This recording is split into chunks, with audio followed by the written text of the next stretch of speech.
Hey there, welcome back to Reddit XO, the best channel for Reddit cheating stories. Be sure to like, subscribe, and hit the bell notification for more stories like these. Now, let's get into the video.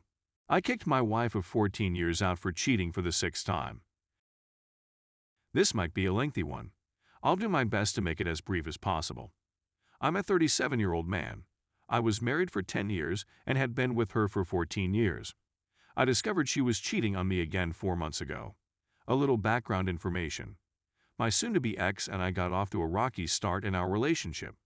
She had an affair with me while she was still seeing her ex-boyfriend.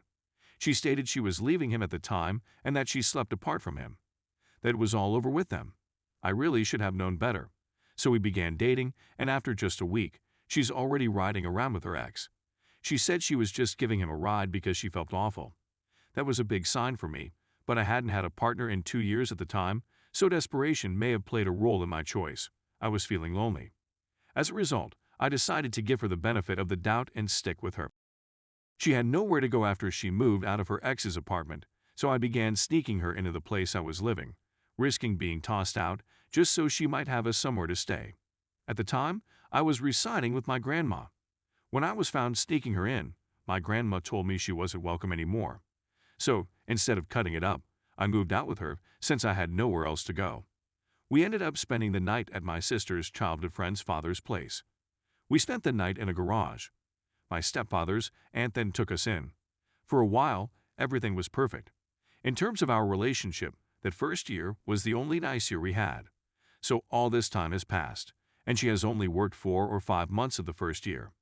She was then dismissed. So I worked and tried to help us as much as I could. So, with the support of my stepfather, we got our own house. This was my first time living on my own. It's also hers. Everything was going swimmingly until she became pregnant. I was overjoyed since I had always wanted to be a father. I adored my daughter beyond anything else. We got into trouble since she didn't work, and I was the only one who could support us. Unfortunately, I worked in a low-wage job and didn't earn much money. So we borrowed money from a man she met via a mutual acquaintance. That was okay, but what I didn't realize was that she had begun sleeping with him. He was roughly 60 years old and she was 21.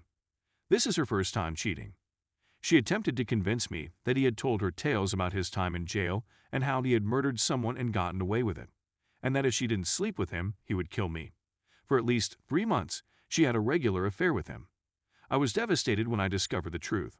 I couldn't believe she'd sleep with this guy in our bed, with our kid not more than 20 feet away. My daughter was just a year old, so I stopped her from visiting him and attempted to straighten things out for the sake of our kid. We all make errors, how am I to judge? I reasoned, so I persuaded myself that she was speaking the truth when she said he was forcing her. So we filed a police complaint, went to court, and then nothing happened. Turns out he never went to jail and never murdered anybody, so her narrative seemed a bit far-fetched after that. But I maintained the connection believing it was a one-time thing. I was mistaken.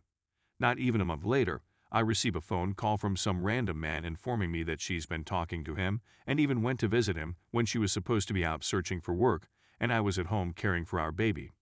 He was upset with her for not leaving me for him, so he revealed her identity to me. To cut a long tale short, I forgave once more. Then, approximately 6 months later, a random lady phones to inform me that she's been emailing nudes to her partner, with whom she has children. She wanted to tell me what my ex was up to because she was as upset as I was. Once again, forgiveness. So, at this point in the tale, I make the decision to marry her. Let her know that I'm still interested in her, even if she's made errors.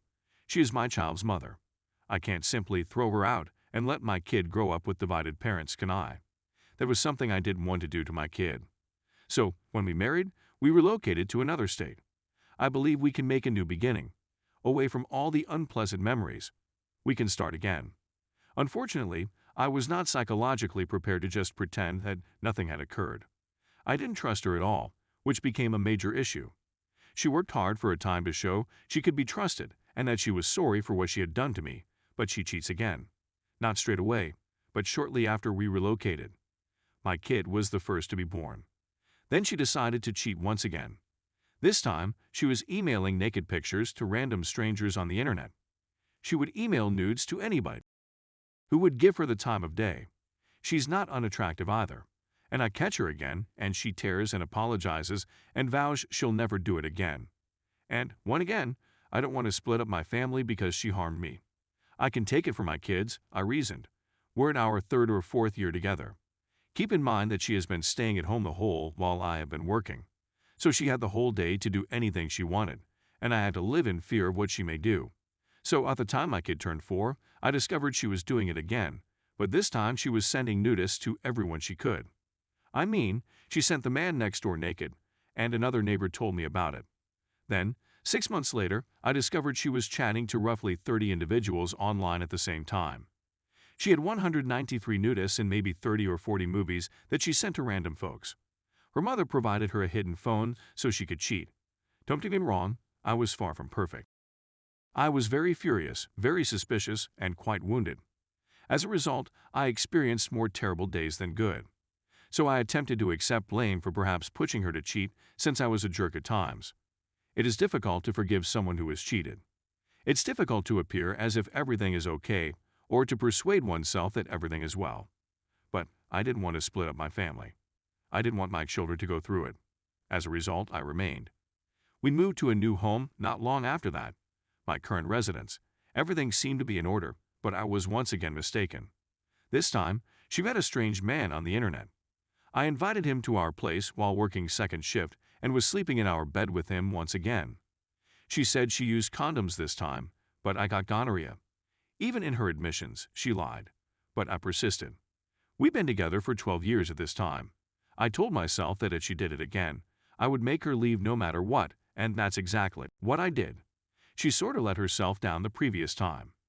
She was watching a TikTok and was experimenting with a new filter, which she wanted me to try as well. So she offers her phone to me, and there it is. There were more nudes in the thumbnails of the most recent images taken.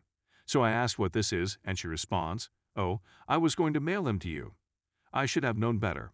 As a result, she confessed, again, and I informed her politely that she had to go. It took her 2 months, but she was ultimately able to go. That was almost 2 months ago. I was polite.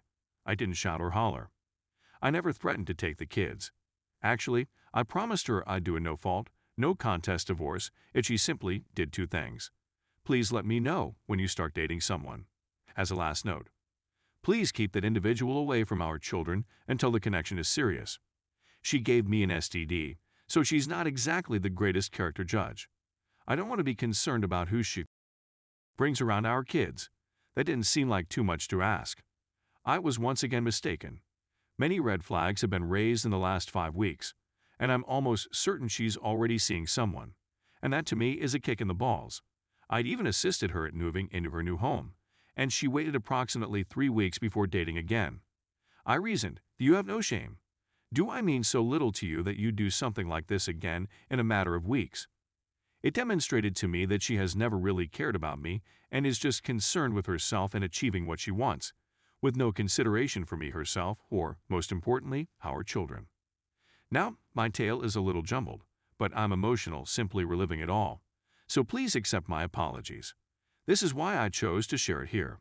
We had no one when we first got here. We're the only ones. There are no friends or relatives. We're the only ones. That has been the case for the last 10 years. There is no one to babysit. There is no one else to enjoy the holidays with but each other. Almost everyone in my family has died. Other than my children, I only have one family member, and I don't want to bother him if I don't have to. So I reasoned that expressing myself here could make me feel a bit better. So after approximately 3 weeks of going around with this uneasiness, I invited her to my place so we could chat. She wouldn't speak to me until I told her what I wanted to discuss. I told her I'd prefer chat in person, but she refused. So I gave in and quietly asked her who she was seeing. She quickly grew defensive, telling me that we were no longer together and that it was none of my concern. So I told her that we're still married and that dating before we're formally divorced is still adultery, and that what you're exposing my children to is entirely up to her. As a result, she began threatening me in court, saying that if I attempt to get her in trouble, she would tell them about our argument 3 years ago. We had been bickering, and she had attempted to go down my 50-yard gravel driveway barefoot since she was inebriated. As a result, I held her shoulders to protect her from chopping up her feet.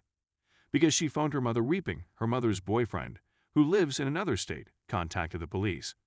They accused me with DV because she had minor bruises on her arms. So I did PTI and had the case dismissed and my record wiped. But she threatens me whenever she gets upset. Now, I know that in my state, they would give me custody and force her to pay child support. That's not what I'm looking for. My children would suffer if I mistreated her. If she is important to them, she must be important to me. I have no other option. My children are important to me, but I'm worried about who she'll bring around them and what she'll say in court. Starting difficulties that aren't really essential. I divided all of our belongings and money. I was polite. Allow her time to locate a place. I felt sympathetic to her situation, since she was more disturbed than I was 4 months earlier. But now I feel like I'm yesterday's garbage. She doesn't care that she's causing me pain. So it all struck me today, and I burst into tears. I'm missing her. Do you believe it? I know it's pitiful. I'd never be with her or trust her again. Yet I miss her terribly. Even right now. It makes me feel helpless. I feel lonely because I'm lonely. I don't have any friends or relatives to speak to here. I'm unable to communicate with my children. I can't even see a psychologist since I don't have any insurance at work.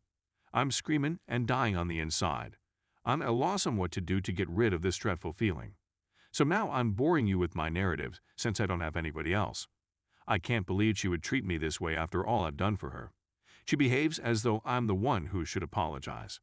So I'm at a loss as to what to do next. Now that she's threatened me, I need to start collecting proof, I reasoned, evidence of her deception, as well as evidence of her bad judgment. But that's something I truly don't want to do. I contacted a lawyer. I considered hiring a private investigator. I simply don't want things to go to that point. Most of all, I'm wounded and perplexed, and heartbreaking. Thank you for reading this all the way through. I appreciate you taking the time to listen to my story. Even though I got some of my frustrations out, it still doesn't feel any better. I'm simply feeling empty and lonely. I know it's cliché, but it's how I actually feel. How can someone who professes to love and care for you treat you as if you don't matter because they're angry? She's acting as though I'm the one who cheated. It is really uncomfortable. Anyway, I'm certain that it will improve with time. I'm sure I could find someone who would treat me well. I'm never going to allow her back into my life, and I know what's most important to me are my children. But I'm in a lot of pain right now. I simply want this to be over. It's incapacitating. Take this one piece of advice if you're still reading this. Don't pretend to be pleased if you aren't. It will not work. In fact, it will aggravate the situation. Don't settle for anything, even relationships. I feel like a complete. Nobody I know would forgive someone who has cheated so many times. The first time she cheated, most people I know would have broken it off. And I didn't do it. As a result, I now feel like a who has been exploited and mistreated. I accept responsibility for my actions in our relationship. But I do not deserve it. Or maybe I do, I'm not sure. For the time being, I'm going to attempt to concentrate on my children and my career, taking everything one day at a time.